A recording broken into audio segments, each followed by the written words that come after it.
Hello friends, आप सभी का अपने यूट्यूब चैनल पर हार्दिक स्वागत है। इस वीडियो में हम बात करने वाले हैं बीए थर्ड ईयर शिक्षा शास्त्र के most important objective type question जो कि आपको एग्ज़ाम पेपर में देखने को मिलने वाले हैं। तो फ्रेंड्स, वीडियो इंपॉर्टेंट है, वीडियो को अंत तक देखते रहें, वीडियो को लाइक करें, शेयर करें और अभी तक चैनल को सब्सक्राइब नहीं किए हैं या चैनल पर पहली बार विजिट कर रहे हैं तो तुरंत चैनल को सब्सक्राइब कर लें, बेल आइकन के साथ साथ ऑल के बटन पर क्लिक कर लें, जिससे कि सारी इन्फॉर्मेशन आपके पास सबसे पहले और फ्री में पहुंचती रहे। तो चलिए फ्रेंड्स, वीडियो को स्टार्ट करते हैं।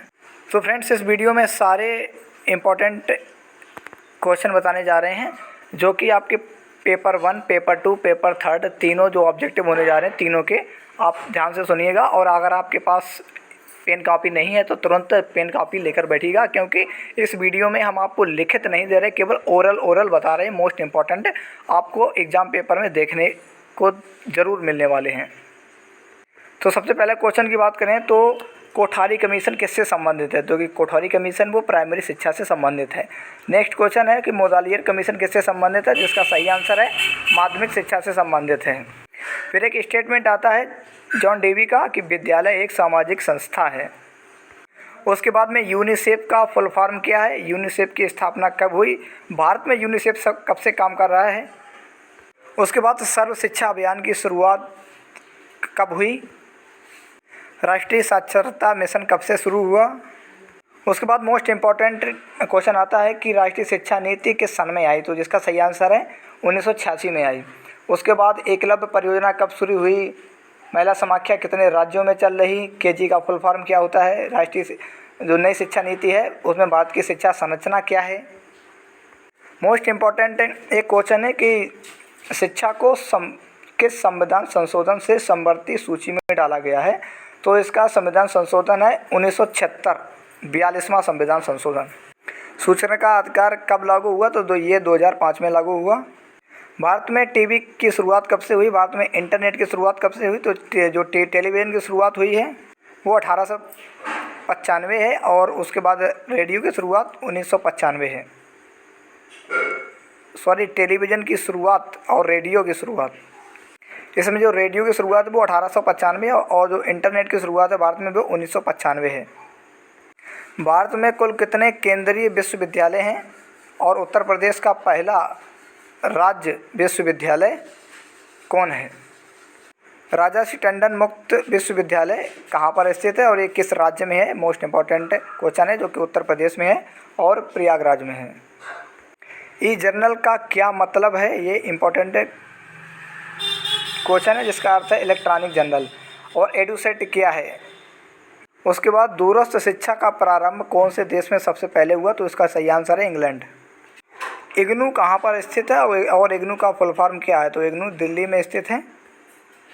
इग्नू की स्थापना कब हुई? तो 1985 को इग्नू की स्थापना हुई। और भारत में कितने प्रकार के विश्वविद्यालय पाए जाते हैं? मोस्ट इम्पॉर्टेंट है। और उत्तर प्रदेश का पहला मुक्त विश्वविद्यालय कब बना था? तो ये 1998 में बना था, जो कि राजासी टंडन मुक्त विश्वविद्यालय है। और उसके बाद में आपका मोस्ट इम्पॉर्टेंट आता है कि अरविंद आश्रम कहाँ है? तो ये पांडिचेरी में है। उसके बाद गुरुकुल कांगड़ी विश्वविद्यालय जो कि हरिद्वार में है। मानवाधिकार दिवस कब मनाया जाता है? तो इसका सही आंसर है 10 दिसंबर। विश्व वन दिवस 21 जून होता है। मानवाधिकारों की सार्वभौमिक घोषणा 1948 में हुई। और उसके बाद में यहाँ पर आपको बहुत सारे ऑप्शन दे दिए जाएंगे, उनमें से आपको छांटना होगा कि केंद्रीय विश्वविद्यालय कौन सा है। और यहाँ पर कस्तूरबा गांधी बालिका विद्यालय की शुरुआत कब हुई? तो ये 2004 में हुई थी। अब हम थर्ड पेपर देख लेते हैं इसी सब्जेक्ट का। जो थर्ड पेपर मोस्ट इम्पॉर्टेंट है, केंद्रीय शिक्षा सलाहकार बोर्ड की स्थापना कब हुई? तो ये 1920 में हुई थी। फिर उसके बाद में एक हठात कमेटी आ गई थी 1928 में। उसके बाद दोबारा इसकी स्थापना हुई 1933 में। उसके बाद इसका अध्यक्ष कौन होता है? तो केंद्रीय शिक्षा मंत्री केंद्रीय शिक्षा सलाहकार बोर्ड का अध्यक्ष होता है। और नेक्स्ट क्वेश्चन की बात करें तो अखिल भारतीय प्राथमिक शिक्षा परिषद की स्थापना कब हुई? तो 1 जून 1957 को हुई। भारत सरकार का जो सचिव होता है वो अखिल भारतीय प्राथमिक शिक्षा का अध्यक्ष होता है। और उसके बाद अखिल भारतीय शिक्षा परिषद की स्थापना कब हुई? तो ये 1945 में हुई। उसके बाद बात करते हैं केंद्रीय समाज कल्याण मंडल की स्थापना कब हुई? तो 1953 में हुई। वैज्ञानिक एवं औद्योगिक अनुसंधान परिषद की स्थापना कब हुई? तो 1942 में हुई। यूजीसी की स्थापना कब हुई? तो 1953 में हुई। और यूजीसी को एक वैधानिक संस्था का दर्जा दिया गया 1956 में। उसके बाद में एनसीईआरटी की स्थापना कब हुई, तो सितंबर 1961 में हुई। और एनसीईआरटी केंद्रीय संस्था है जिसको केंद्र सरकार देखती है। उसके बाद में अंतर विश्वविद्यालय परिषद की स्थापना मई 1924 में हुई, शिमला में हुई। और यूजीसी में कुल 9 सदस्य होते हैं, चेयरमैन सचिव को हटाकर, जिनमें कि 9 सदस्य में 3 विश्वविद्यालयों के कुलपति होते हैं, 4 भारतीय शिक्षा शास्त्री होते हैं और 2 केंद्रीय सरकार के प्रतिनिधि होते हैं। NUEPA की स्थापना 1962 में हुई।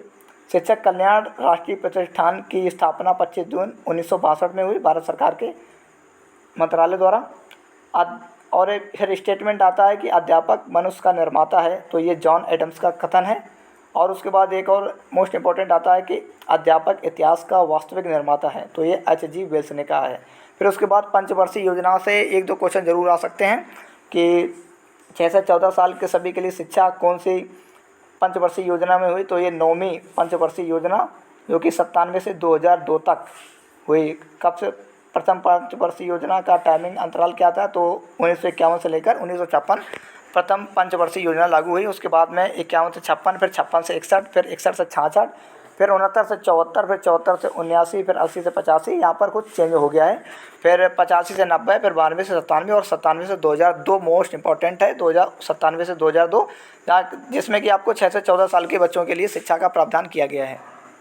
अब सेकेंड पेपर की बात कर लें तो सेकेंड पेपर में मोस्ट इम्पॉर्टेंट है, आपका पहला क्वेश्चन आएगा कि मापन किन्हीं निश्चित स्वीकृत नियमों के अनुसार वस्तुओं को अंक देने की प्रक्रिया किसने कहा है, तो ये स्टीवेंस का कथन है। और एक पुस्तक का नाम आ जाएगा on the theory of scale of measurement, ये किसने लिखी है, तो इसका इनके लेखक भी स्टीवेंस ही हैं। और उसके बाद में मापन के 4 स्तर कौन कौन हैं, तो ये nominal level, ordinal level, interval level और उसके बाद रेशियो लेवल, यानी नामित स्तर, क्रमिक स्तर, अंतराल स्तर और अनुपात स्तर, ये किसने दिए, तो ये स्टीवेंस ने ही दिए हैं मापन के 4 स्तर। उसके बाद मोस्ट इंपॉर्टेंट आ जाता है कि जोड़, घटाना, गुणा, भाग, चारों प्रकार की गणितीय संक्रियाएं किसमें की जा सकती हैं। मापन के जो 4 स्तर हैं उनमें से किसमें की जा सकती हैं, तो जो अनुपातिक मापन होता है उसमें, यानी जो सबसे नीचे वाला होता है अनुपातिक मापन, उसमें चारों संक्रियाएं यानी जोड़, घटाना, गुणा, भाग कर सकते हैं। और केवल समूह की संख्या का प्रयोग करते हैं नामित स्तर में, यानी पहले वाले नॉमिनल स्टेट में। उसके बाद मोस्ट इंपॉर्टेंट क्वेश्चन आता है कि मानसिक बुद्धि का सिद्धांत किसने दिया, तो ये पियाजे ने दिया था। उसके बाद IQ लेवल का सूत्र क्या होता है, तो IQ बराबर MA/CA × 100, मोस्ट इंपॉर्टेंट है, जरूर आएगा आपका। बुद्धि लब्धि का सूत्र होता है IQ बराबर MA/CA × 100। और उसके बाद सांख्यिकी का क्या कार्य है, आंकड़ों को संकलित करना और भविष्यवाणी करना, दोनों सांख्यिकी का कार्य होता है। उसके बाद सांख्यिकी से संबंधित इम्पोर्टेंट कथन भी है कि सांख्यिकी अनुमान तथा संभावनाओं का विज्ञान, ये किसने कहा, तो ये बर्डिंगटन ने कहा है। फिर कुछ न्यूमेरिकल टाइप भी आपको क्वेश्चन यहाँ पर देखने को मिलते हैं कि प्रसार पूछ लिया जाएगा, काफ़ी संख्या दी होंगी 24, 25, 23, 28, 29, तो उनका प्रसार पूछ लिया जाएगा। तो जो भी आपको प्रसार पूछा जाए तो सबसे बड़ी संख्या में से सबसे छोटी संख्या आप घटा दीजिए, वहाँ पर आसानी से आपको प्रसार उसका आंसर मिल जाएगा। और यहाँ पर 2 वर्ग सीमाओं के मध्य का अंतर क्या कहलाता है, तो ये वर्ग अंतराल कहलाता है। प्रसार का सूत्र भी आपसे पूछा जा सकता है, तो इसका सूत्र होता है उच्च अंक माइनस निम्न अंक। इससे आपको रिलेटेड 1-2 क्वेश्चन न्यूमेरिकल टाइप भी पूछे जा सकते हैं, तो आपको सबसे बड़ी संख्या में से सबसे छोटी संख्या घटा देना है। उसके बाद आपको मध्यांक भी पूछा जाएगा, तो आपको क्या करना है, मध्यांक निकालने के लिए n+1/2 कर देना है, मध्यांक आपको आसानी से आ जाएगा। और आपको यहाँ पर भाजक कौन है, इस प्रकार के भी क्वेश्चन आसानी से देखने को मिल जाएंगे। उसके बाद मोस्ट इंपॉर्टेंट क्वेश्चन आता है कि कोटि अंतर विधि किसने दी, तो इसका जो सही आंसर रहता है वो स्पीयरमैन ने कोटि अंतर विधि दी थी।